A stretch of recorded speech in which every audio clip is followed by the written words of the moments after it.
안녕하세요. 동영상으로 유튜브에 올리는 거는 거의 뒷모습이나 얼굴이 안 나오고 목소리 없이만 해봤는데 오늘 처음으로 좀 요것저것 좀 해보려고 해요. 일단 첫 번째는 발리에서의 오토바이를 타는 생활에 관한 것들, 도로의 모습들, 그리고 주의해야 될 거, 한국과 방향이 다르기 때문에, 그리고 한국 분들은 오토바이를 잘 타지 않기 때문에 발리에서 일단 딱 도로에 나가면 뭐 베트남이나 아니면 뭐 다른 동남아시아도 그렇겠지만 좀 당황하실 만한 일들이 꽤 있어요.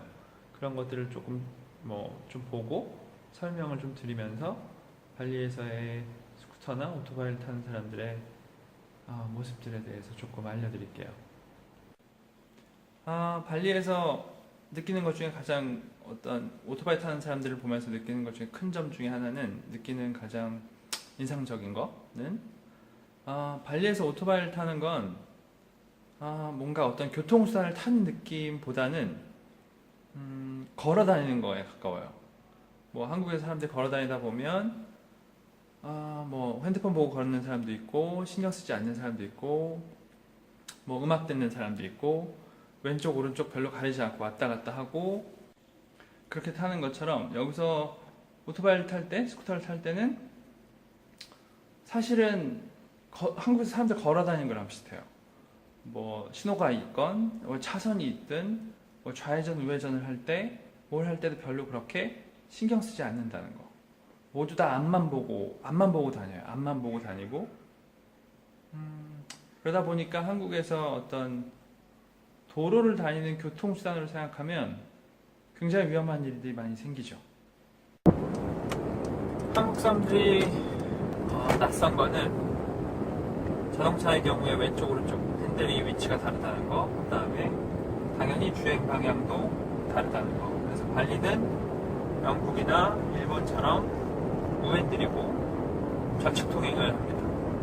한국이랑 반대죠. 그래서 처음에 그게 굉장히 낯설어요. 굉장히 낯설고, 그 다음으로 낯선 건 역시 오토바이죠. 오토바이. 베트남에도 오토바이가 많고, 뭐 중국 같은 경우는 자전거가 굉장히 많잖아요. 근데 발리 같은 경우는 또 자카르타나 뭐 여타의 이 동남아시아의 도시들과 좀 다른 것은, 자카르타만 해도 인구가 뭐 한 1000만 명쯤 되는 대도시인데 비해서 발리는 그냥 동네, 쉽게 말하면 뭐 한국에서 보자면 뭐 제주도 같은 섬이잖아요. 섬이니까 뭐랄까요, 그 교통법규나 어떤 룰에 대한 인식 자체가 좀 낮아요. 그리고 시골이다 보니까 그냥 조금 더 원래 삶에 더 가깝다고 해야 되나? 아까 말씀드린 것처럼 여기서는 스쿠터를 타는 건 걷는 거예요. 걷는 거. 앞에 이렇게 타고 가는 모습이 보이죠?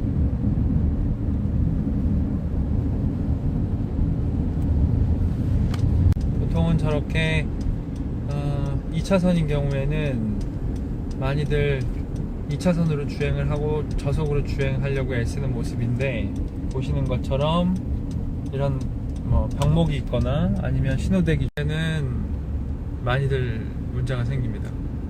여기는 뭐 하는지 모르겠네요. 아마도 여기가 톨로드 유료도로라서 길을 잘 모르는 사람들이 와서 약간 당황하고 있는 것 같아요. 현지인들임에도 불구하고. 지금 여기는 이제 톨로드라고 하는 유료도로를 타는 입구 쪽 톨게이트로 가는 길인데, 보시다시피 자동차가 통행하는 도로와 스쿠터가 통행하는 도로는 이제 중앙분리대처럼 분리대가 완전히 막고 있고,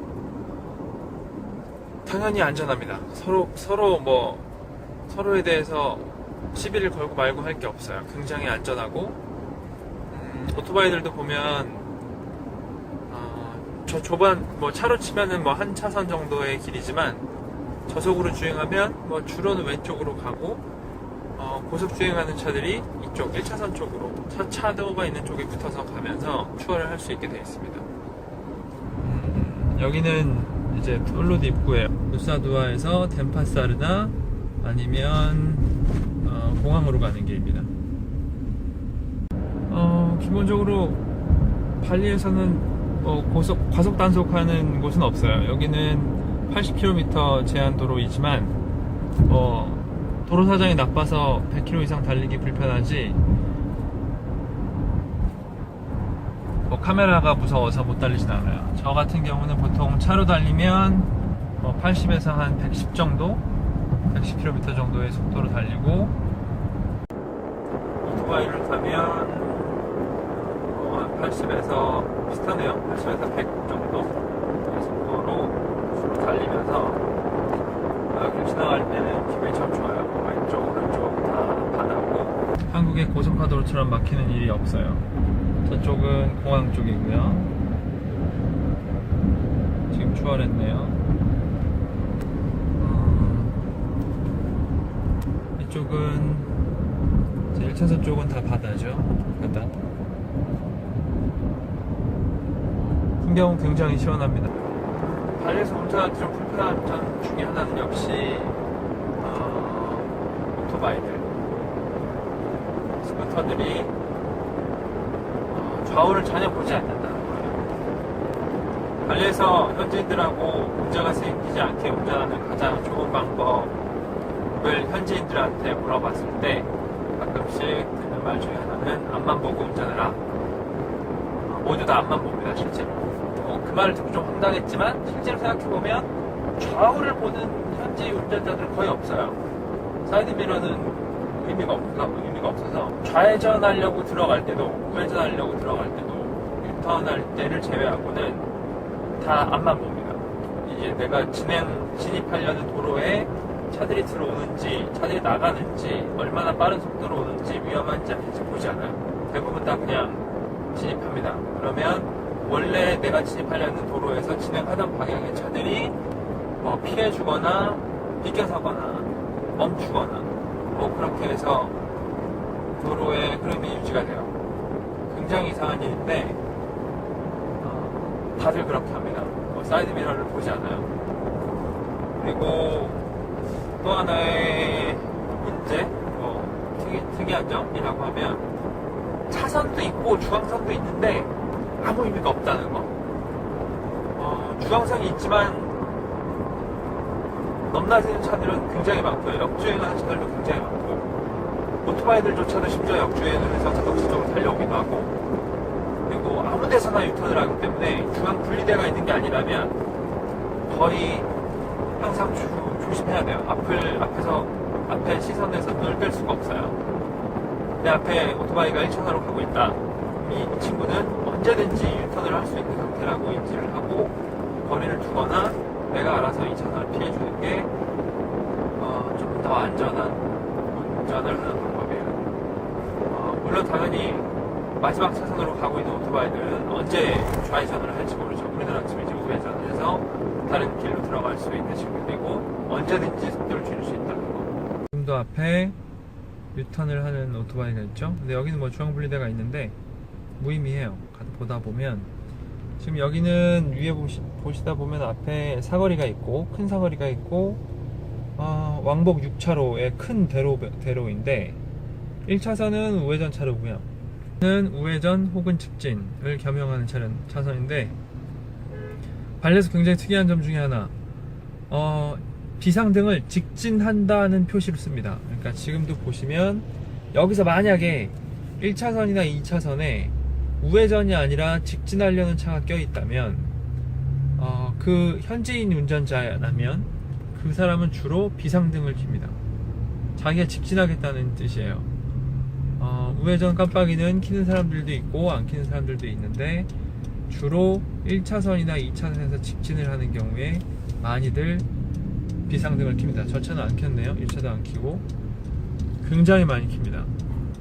사거리에서 누군가가 내 앞에 있는 차가 비상등을 켰다면 무슨 일이 일어나서가 아니라 단순하게 직진하겠다는 뜻이에요. 차 많이 막히네요. 발리에서 오토바이를 타는 사람 운전자들이 외국인인지 현지인인지 아는 방법은 반소매나 혹은 민소매를 입었으면 거의 외국인이고요. 긴 소매를 입고 자켓을 걸치고 후드티를 입었다. 다 현지인이에요. 물론 뭐 이제 현지 생활을 아주 오래 한 외국인들, 저도 마찬가지고, 저도 바이크 탈 때 어지간한 날이 아니면 맨날 긴팔 입어요. 해가 너무 뜨겁기 때문에. 여기는 기본적으로 한국보다 덥진 않아요. 한국 여름에 비하면 훨씬 시원합니다. 발리는 보통 오늘도 지금 최고 기온 29도거든요. 아무리 더워도 33도. 이제 낮은 지역의 경우에, 물론 당연히 높은 지역은 훨씬 시원하죠. 낮은 지역의 경우에 아무래도 33도, 시원한 날이 뭐 28도 이 정도 돼요. 낮 최고 기온이. 한국 여름보다는 더 시원합니다. 기본적으로 바람도 많이 불고. 그렇지만 햇살은 굉장히 뜨겁기 때문에 외국인들은 발리에 오면, 특히 이제 백인들 같은 경우는 굉장히 이렇게 태닝하는 거 좋아하고 하니까, 햇빛을 좋아하니까 그냥 반소매 차림으로 혹은 뭐 위통 단풍부도 타요. 현지인들은 거의 그렇지 않아요. 현지인들은 여기는 하얀 피부를 선호하는 게 좀 크고, 그걸로 좀 차별까지는 아니지만 사람을 좀 판단하기도 하고, 이 사람이 좋은 일자리를 가지는 사람인지 아니면 나쁜 일을 하는 사람, 3D 업종에 있는 사람인지 아니면 판가름하기도 하기 때문에 더 타는 걸 싫어해요. 까매지는 걸 싫어해서 긴 소매를 많이 입어요. 그리고 한국 사람들은 스쿠터를 많이 안 타신 분들이나 오토바이를 타지 않으시는 분들은 잘 모르겠지만, 그러니까 한국에 딱 발리에 딱 왔을 때 한국 분들이 굉장히 많이 놀라는 게, 이렇게 더운데 왜 다들 이렇게 꽁꽁 싸매고 긴팔 입고 자켓 입고 타느냐, 오토바이를 타나 싶은데, 실제로 오토바이를 타면 굉장히 시원해요. 바람 때문에. 뭐 그러다 보면 우리한테는 좀 시원한 정도이지만 현지인들한테는 좀 약간 쌀쌀한 게 있죠. 그리고 바람을 계속 맞으면 빨리 피곤해지잖아요. 빨리 피곤해지고 힘들고. 그래서 바람을 조금 안 맞고 하자 하는 뭐 의미도 있는 것 같아요. 저도 거의 긴팔 입어요. 반소매를 입을 때는 하루 종일 구름이 껴있다거나, 그래서 탈 거 걱정 안 해도 될 때는 반소매를 입는데, 그렇지 않은 경우는 거의 긴 소매를 입습니다. 이게 또 하나 중요한 포인트가 될 수 있는 게 뭐냐면, 발리에서 경찰들이 단속을 되게 많이 하거든요. 단속을 되게 많이 하는데, 그 단속할 때 외국인은 거의 800중 잡아요.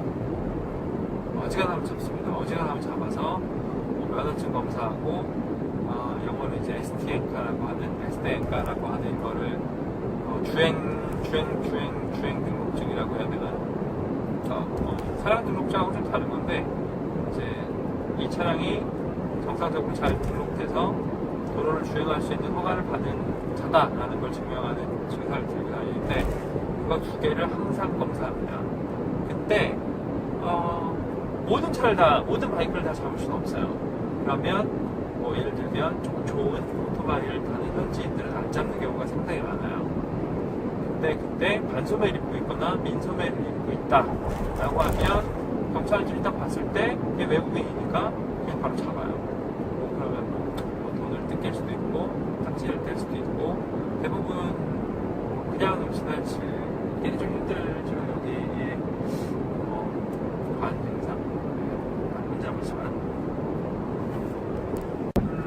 어쨌든 한국 사람들이 발리에서 운전할 때 굉장히 불편하게 하고 힘들게 하는 게 오토바이들이기 때문에, 반대로 오토바이를 타는 사람들의 습성, 현지인들의 습성을 잘 이해를 하면 운전하는 게 별로 힘들지 않습니다.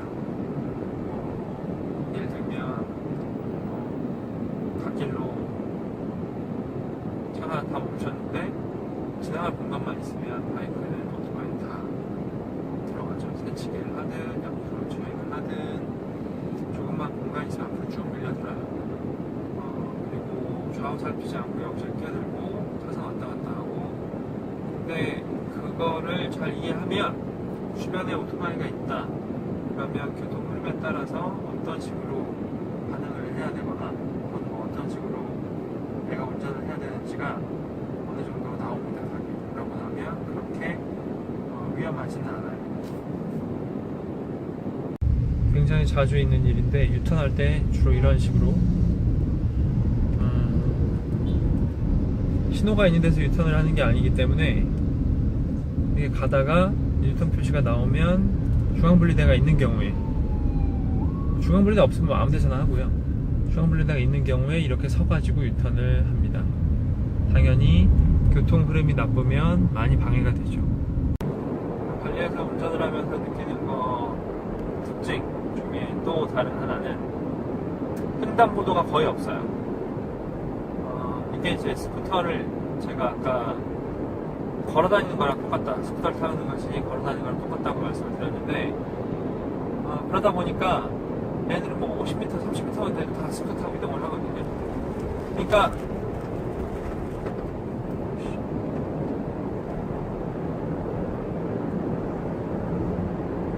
길을 건널 만큼의 일이라면 그냥 다 스쿠터 타고 나가요. 물론 뭐 그 정도 되면 헬멧 당연히 안 쓰는 거고, 그냥 쪼리시는 채로 그냥 타고 나가서 한 100m씩 가서 유턴을 하든 역주행을 해서 거꾸로 올라가든 거의 모든 움직임은 다 스쿠터로 갑니다. 걷는 거하고 똑같아요. 우리가 뭐 역까지 걸어가자, 지하철역까지 걸어간다, 얘들은 그냥 다 스쿠터로 이동합니다. 그러니까 스쿠터가 정말 없어서는 안 되는 발 같은 존재. 집에 가족 구성원이 4명이면 스쿠터도 4대, 혹은 그 이상. 차가 한두 대, 중산층이라면 4인 가족이다라고 하면 차 한 대에 오토바이 4대, 애들이 뭐 중학생 정도만 돼도 다 오토바이를 타고 다니니까요. 대가족인 경우에 옛날 우리나라처럼 뭐 3대가 몰려 사는 경우, 여기는 아직 흔하거든요. 3대가 몰려 사는 경우에는 집에 뭐 오토바이가 10몇 대씩 있죠. 굉장히 복잡하죠. 나중에 발리의 전통 가옥들, 대가족들이 사는데 한번 가서 촬영을 해볼 수 있을지 모르겠지만 보통은 그래요. 그래서 오토바이를 타고 항상 다니고, 동네 같은 경우는 뭐 그냥 다 헬멧 안 쓰고 다니고, 그런 동네에서는 경찰도 단속을 하지 않습니다. 저는 지금 보면 경찰이 단속을 할 만한 도로랑 단속을 절대로 하지 않는 도로는 다 알아요. 그래서 뭐 안타깝게도 다니는 도로들이 경찰이 단속이 좀 많은 도로가 있긴 하지만, 어쨌든 뭐 경찰 단속을 피하지 싶다, 내가 오늘 어떤 문제가 있어서 운전 면허를 나가고 나왔든, 혹은 헬멧을 착용하고 나왔든, 그러면 피해갈 수 있는 도로로 다니면 돼요. 발리에서 굉장히 흔하게 볼 수 있는 모습이에요. 온 가족이 뭐 엄마, 아빠, 그 다음에 큰애, 작은애 해서 4명이 다 저렇게 작은 스쿠터에 타고 다니는 모습을 많이 볼 수 있는데, 뭐 특별하다고 보면 위험하다면 위험한 부분이고, 일부 외국에서, 뭐 모든 외국이 다 그런 건 아니지만, 이렇게 오토바이 문화가 잘 되어 있는 곳은 이 시내에 큰 사거리에 오면 이런 식으로 앞쪽에 이제 오토바이들이 먼저 자리를 할 수 있게 되어 있는 경우가 많아요. 이렇게 해서 먼저 오토바이들이 다 안전하게 출발을 하고, 그리고 나서 차들이 출발을 하면 사실 이 스쿠터나 오토바이 운전자들만을 위한 게 아니라, 이럼으로써 이제 자동차와 오토바이 간의 사고 위험을 줄여주죠. 그래서 굉장히 좋은 제도라고 생각하고, 사실은 뭐 우리나라에서 스쿠터를 이용하지는 않죠. 대부분은 다 지하철, 버스, 자가 승용차를 이용하는 경우가 대다수인데, 뭐 개인적으로는 서울 같은 도시는 특히나 대도시일수록 스쿠터, 특히 우리나라 뭐 혼자 많이 다니잖아요. 뭐 2명, 3명이 탑승하고 다니는 경우보다 혼자 탑승하는 경우가 많으니까, 사실은 스쿠터가 훨씬 더 적절한 좋은 교통수단이라고 생각을 합니다. 우리나라하고 좀 안 맞아서 그렇지, 이미 벌써 제도 자체가 굉장히 많이 불편하게 되어 있으니까요. 차 굉장히 많이 막히네요. 지금 여기가 발리 시내에서도 중앙선 다 넘어오죠, 이런 식으로. 그래서 굉장히 위험해요. 특히 멈칫 하시는 분들은 굉장히 조심하실 필요가 있습니다.